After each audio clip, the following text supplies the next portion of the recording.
解我们 L60背后是整个未来的体系竞争力的一个集中体现。好，各位买好，我是抖买买。蔚来正式发布了旗下子品牌乐道 L60的定价，20.69万的价格 ，Bus 之后只要14.99万。斌哥明确表示，这样的价格，乐道或者说蔚来依然是有毛利的。有没有人想过这一切是怎么做到的？因此呢，这一期视频我就总结一下蔚来这最近大半年的所有的一些重要的节点，给大家看一看蔚来这家公司到底是一家什么样的公司，好吗？首先呢是3月14号，蔚来在北京做的长寿命电池发布会。这个发布会中给人最震撼的一点是，蔚来是汽车厂中整个电池投入最多的，蔚来甚至有自己的电芯制造能力。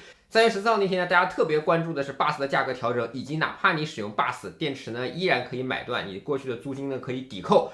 但是那个发布会最为精华的是蔚来如何做到这个长寿命电池，电化学方面做了哪些贡献，换电站方面又做了哪些能力，这一块其实说的很细致，但是被很多同学忽略了。基本原则呢，就是换电站它会使用更加合理的温度、更加适合的均衡次数、更加适合的功率去来保护每一块电池，让电池的寿命长达15年。只有电池的寿命长达15年之后，在财务上才可以去降低 Bus 的费用。Bus 以前的价格费用是980块钱每个月啊，现在变成了728元。这一次降价其实让很多买断的用户哭了，纷纷表示以后买未来的车只 Bus。其实电池底层的能力增强，以及长期的运营，发现电池的寿命可以这么强，是整个 Bus 体系的基础啊。电池呢是一个电化学产品，它的充电功率高了，寿命必然会下降。有人说，那我就不去充，我每次都在家里充，是不是寿命就好了？其实也不是，电池除了循环寿命之外，还有一个日历寿命，日历时间到了，电池的寿命也会下降。所以呢，一般电池只保8年。但是如果你能换电了，每一次都给你进行了电池检查，相当于对电池进行了终身质保。接着在5月15号，乐道品牌发布会啊，作为一个新品牌，当然要先开一个品牌发布会了。揭晓了这个产品的品牌 L60，也让大家出来看一看了。大家记住的是 L60的大空间，比 Model Y 的空间要大好多。大家记住的是低能耗，12.1度每100公里的能耗，意味着同样60度的电池，续航能比 Model Y 强。还记住了超小的转弯半径，比 Mini Cooper 还小的转弯半径。记住了价格是21.99万，比 Model Y 便宜3万。从那一天开始，对于乐道 L60价格区间的竞品来说，达莫克利斯之剑从此刻开始高悬。接着来到7月27号，第2届 NeoIn 蔚来创新科技日开展，蔚来继续展示自己的全站自研能力。这一次大家又记住了 NeoPhone， 一个争议中进入2代的手机，性能好，续航长，无广告，跟车机的互动比雷总做的还要细致啊。然后最关键的节点是王启言同学带来了 SkyOS， 大家开发汽车都用 AutoSAR， 每年要给这个国外的联盟交授权费。而且呢，这个 AutoSAR 的标准已经20多年了，它老旧，它效率差，不符合智能电动车时代的要求了。蔚来在2019年度过危机之后，就全力开始研发自研的 SkyOS， 实现了对于 AutoSAR 的国产替代。短短几个定义啊，吓死人啊 ！L60就是满血版的 SkyOS 第一款车。极高的响应速度，以太网通讯替代了看总线，中央 CCC 超算代替了传统车上的大量 ECU， 成功实现了车辆的高性能、高响应速度以及低功耗能力。最重要的是，全公司都在复用这个能力。现在的蔚来车主直接升级了斑燕 3.0 的 OS， 基于 SkyOS 的底层域，4D 舒适领航、Nomi GPT 各种 AI 时代的功能也都开启了。8月20号，原来叫 Power Day 蔚来能源日，这一次改名叫家电日。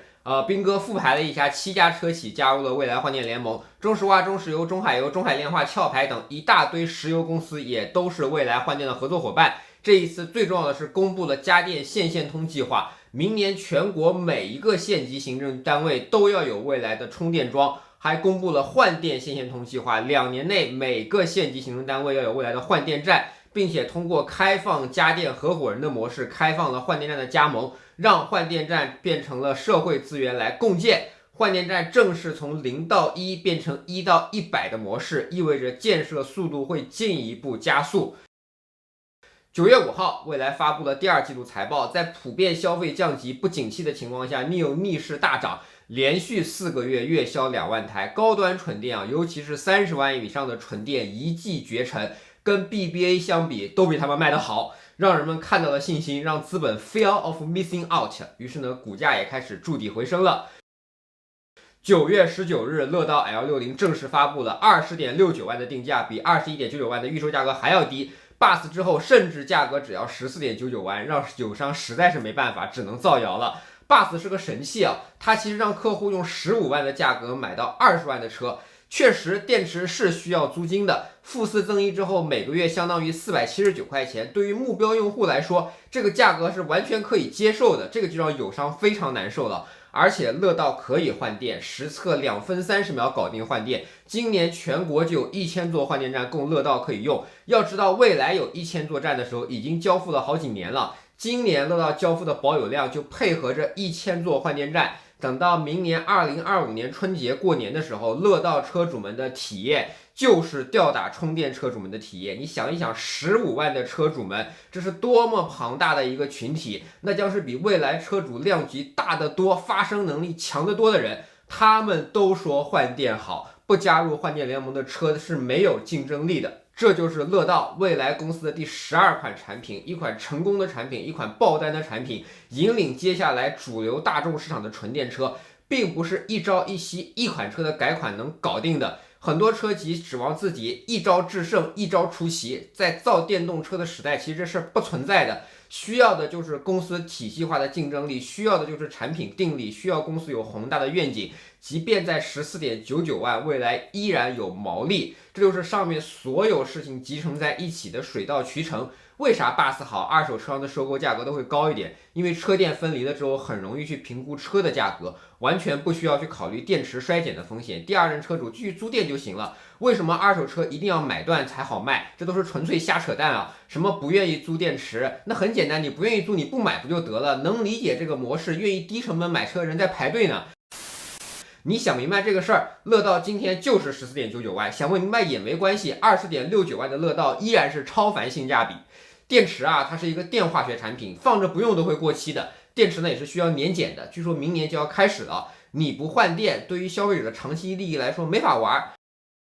2024年你还搞增程吗？一台发动机2万块钱，1万台就是2亿，10万台就是20亿，一座换电站的建设成本要不到200万。能建设多少换电站啊？换电才是解决里程焦虑的终极解决方案，换电才是智能电动车更优雅的增程器。什么超快充啊？未来都有640千瓦充电桩了，它不知道超快充的好吗？未来为啥还要坚持换电呢？因为超快充大部分时候达不到啊，亲，一根桩640千瓦就跑满了630千伏安的电力接入了。大部分这样的电力接入不可能给你一根桩的，他们都要跑4根甚至6根8根充电桩共享。要想达到你电池标称的超快充功率，你必须要保持电池的电量足够低，你的环境温度足够合适，温度过高了要散热不行，温度过低了要加热也不行，还要保证这个充电站没有人，还要保证你整个充电桩的桩群电网不受功率的限制，天时地利人和，你是充个电啊大哥，你不是草船借箭啊。我看到大多数时候车企宣传超快充的充电速度，要么封了充电站只有1台车在充，要么专门挑那种夜深无人的时候去充电，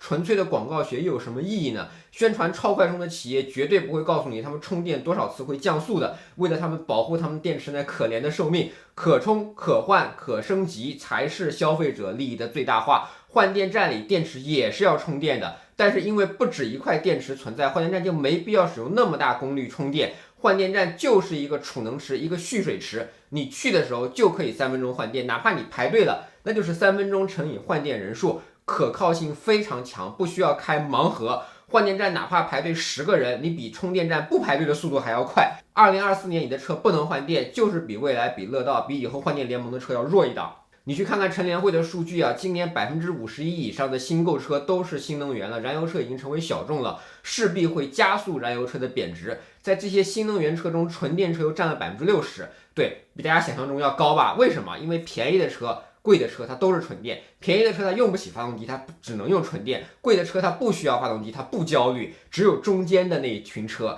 最为焦虑，还要用着发动机搞着混动、搞着增程，对吧？所以乐道 L60在发布会之前，大家对订单会爆单会有所怀疑。其实我丝毫不怀疑的，因为我看的足够多，用的足够多。7年的时间啊，我买了7台蔚来了，开了上百台别的电动车。你以为我在纯消费吗？我唯一担忧的就是乐道的产能爬坡以及第一批车的产品质量，这个事情我要持续的去关注。我希望乐道做好、做强、做大，这样我就可以安心的去买蔚来 ET9了。好了，以上就是懂买买本期的视频，希望你能喜欢。如果对我视频感兴趣，不要忘记评论区订阅懂买买，买买的头条、B 站、微博以及 YouTube 都有自己的账号。我们下期再见，拜拜。